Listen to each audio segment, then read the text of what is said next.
سلام، من مظفر یوسفی هستم، بچه مسجد سلیمان.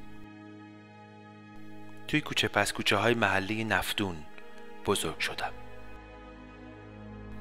3 ماهی بود که تو نیروگاه هرمزگان کار میکردم. الان دیگه پیش شما نیستم. 22 سالم بود که با یه دنیا امید و آرزو از پیشتون رفتم. این که من کی بودم و چی بودم اون چیزی نیست که میخوام براتون بگم. چیزی که میخوام براتون بگم اینه که چطور از پیشتون رفتم. منم مثل همه کارگرای پروژه ها هر روز صبح میرفتم سر کار و تا غروب کار میکردم تا اینکه یه روز همه چیز برای من تموم شد. روز شنبه 23 آذر بود، سال 92. 23 آذر. اون روز یه روز معمولی بود، مثل همه روزهای دیگه. مثل همیشه لباس کار پوشیدیم و رفتیم سر کار.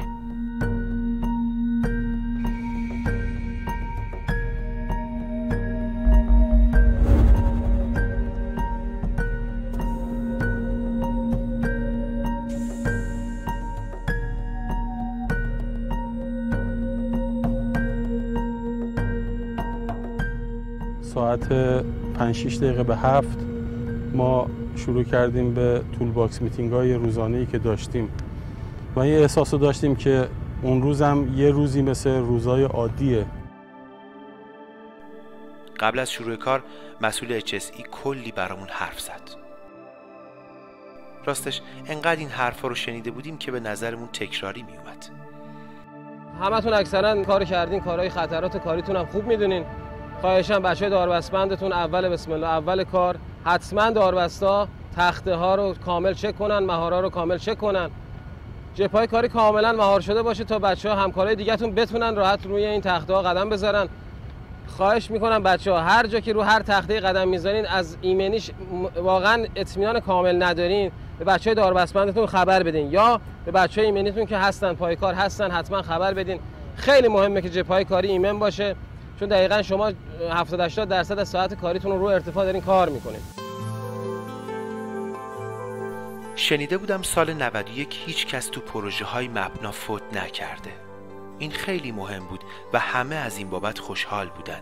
این برای شرکت یه رکورد بود، چون شرکت مبنا کلی کارگاه و کارگر تو کشور داره که کار اکثرشون سخت و پرخطره. این رکورد دستیابی به این اتفاق که این اتفاق خوب و مبارک در گروه مبنا افتاده که افتخار بزرگی است برای ما. همونقدر هم تمام پرسنل گروه حتی پیمانکاران نقش داشتن توش، اما این شروع کاره. اینو باید یاد بگیریم، باور کنیم که این شروع کاره. حفظش خیلی مهمتره.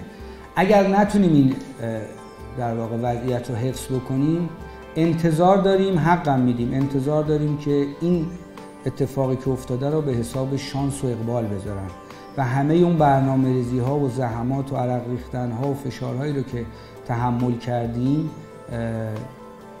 از بین بره و فراموش بشه. و من این رکورد رو تو سال 92 از بین بردم.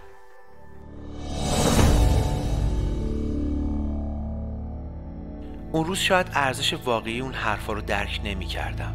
حرفایی که هر کلمش مرز مرگ و زندگی رو برای هر کدوم از ما تعیین می‌کرد. همیشه هم یاد خانواده‌تون باشین، نگرانی خانواده‌تون باشین، پدر و مادرتون و نگاه بچه‌تون که همیشه منتظرتون هستش. گفت بابا تا الان مشکل داری، باید بری عمل بکنیم. من باید برم کار بکنم.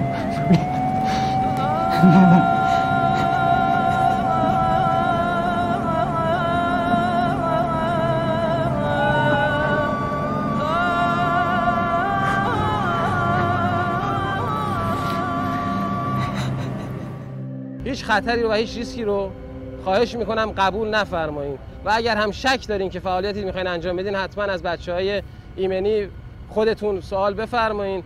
ان شاءالله که روز خوبی داشته باشین و بدون حادثه این روز هم طی بشه.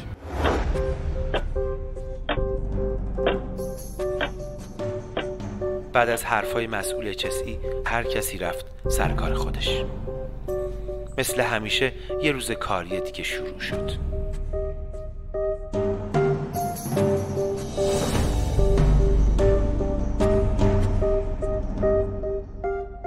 توی کارگاه آدم‌های مختلفی بودن که هر کدوم مالی یه شهر بودن.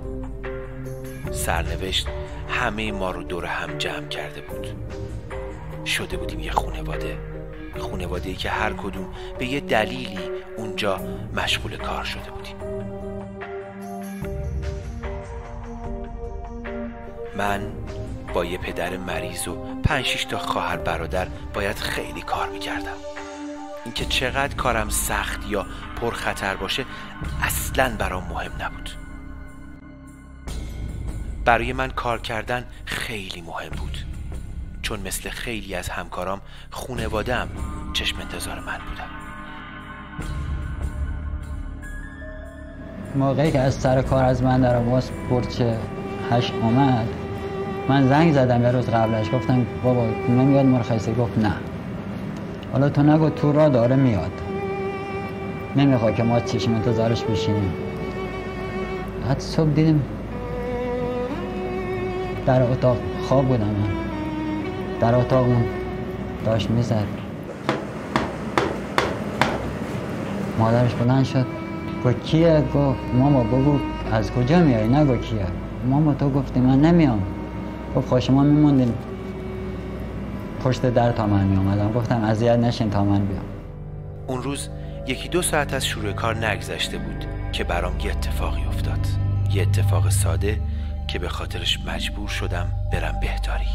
شاید اون اتفاق میخواست بهم بگه که حواسم رو بیشتر جمع کنم. شاید با جوشکار رفته بود بالا رو اگزوز، باید یه کار میکرد. بعد این اتفاق افتاد، دستش زخم شد.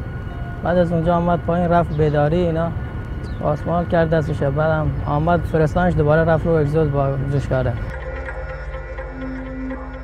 ارتفاع، شرایط سخت، ایمنی، خطر، حادثه، اینا دیگه جز زندگی ما شده بود.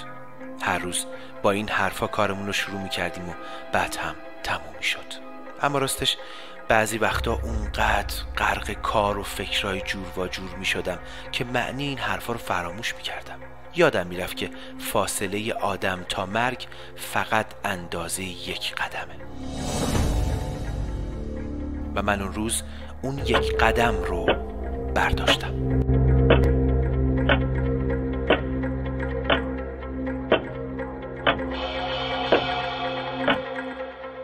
حدود تقریبا ساعت 11:50 بود. 11:50 که بیسیم زدن که یه نفر از ارتفاع افتاده.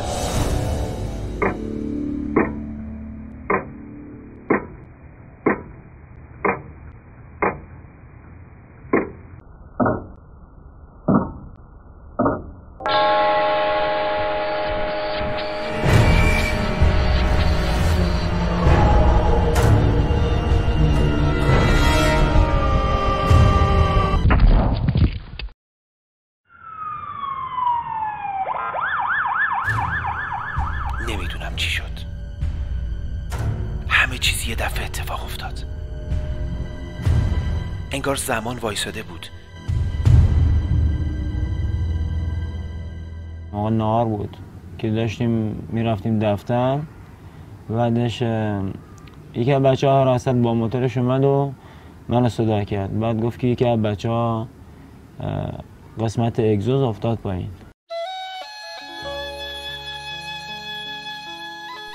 و من دور از خونه برای همیشه از دیدن خانواده‌ام محروم شدم. پدر و مادرم، برادر و خواهرام، دوستام، همکارام، کوچه های پیش در پیچ محلمون و خاطرات شیرین کودکیم، همه رو توی یه لحظه از دست دادم. یه لحظه.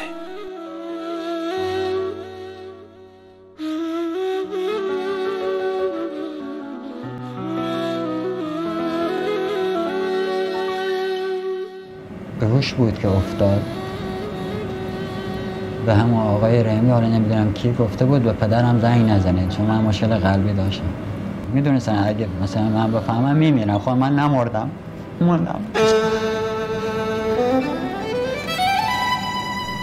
من رفتم دیگه، پیش شما نیستم، نه پیش پدر و مادر و برادر و خواهرام که خانواده اول من بودن و نه پیش همکارام که این اواخر شب و روزم رو با اونا سر می کردم و خانواده دومم بودن.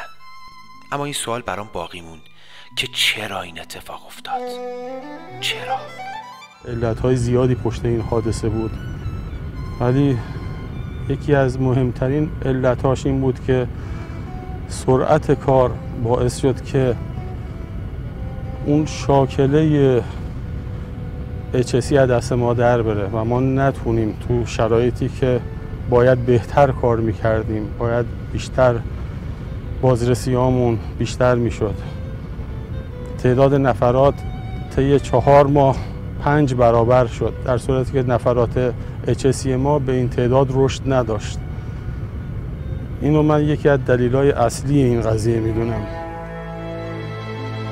امروز دیگه من نیستم که به همکاران بگم قدر لحظه لحظه زندگیتون رو بدونین. ای کاش بودم و میتونستم رو در رو بهشون بگم شما که صبح تا شب کار میکنین تا خرج زندگی خودتون و خانوادتون رو در بیارین، حواستون خیلی جمع باشه. زندگیتون برای خیلی ها مهمه. درسته، چه ما باشیم و چه ما نباشیم کار همیشه هست. ما انجام ندیم یکی دیگه پیدا میشه که انجامش بده. اما آیا واقعاً جای هر کدوم از ما رو کس دیگه میتونه بگیره؟ کسی نمیتونه جای کسی پر کنه. هیچ کس. نه، کسی نیست که جا مظفر پر کنه. تا حادثه پیش نیاد، لمسش نکنی، عمق فاجعه رو درک نمی کنی. عمق فاجعه رو درک نمی کنی. با همه این حرفا الان یه افسوس تو دلم مونده. فرصت نشد خداحافظی کنم از همکارام، دوستام، مخصوصا از خانواده‌ام. پدر، مادر، مواظب خودتون باشین و منو ببخشین اگه کوتاهی کردم در مورد شما یا در مورد خودم. خداحافظ. نه، به خدا من زندگی دی برام ارزش نداره. هیچ. گل نازدارم مشوگارم بیا بیا که دلم سیفنگه ندونم تا کی دلت چی سنگه بهاره وی وای گل گندم متحنا با درد تو من دم بلوم کردی با دل دردم بلوم خینا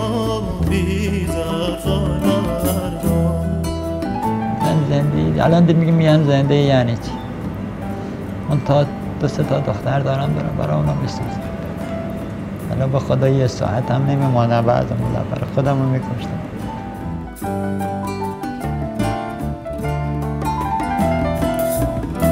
گودی بی که با بهاریم سیچ منیایی حالا دیگه